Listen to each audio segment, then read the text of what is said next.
Peggy 16.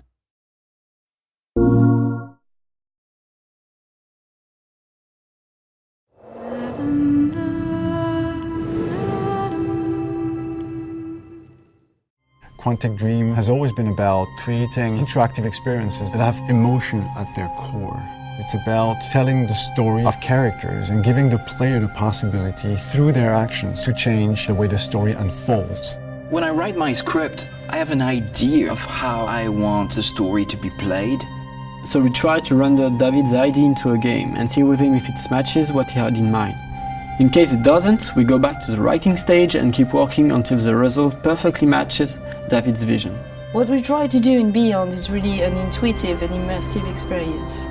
So we created a very discreet user interface with only white dots on screen and very simple controls.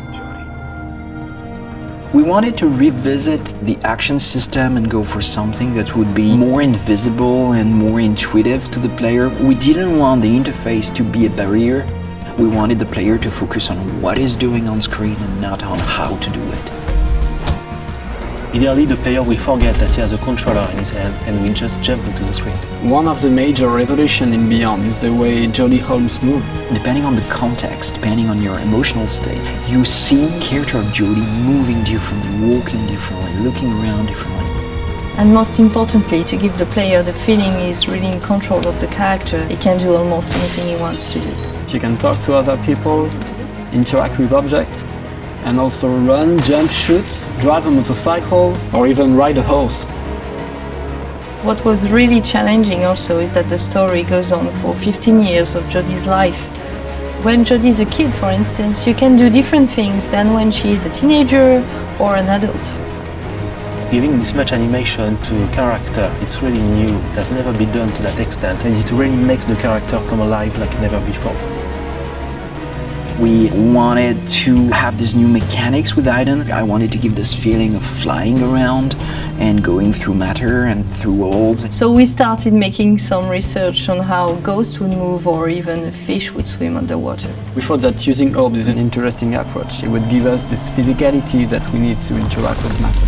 It became really something natural to assign them to the two analog sticks and have to play with them, to focus them, or on the opposite, to split them apart.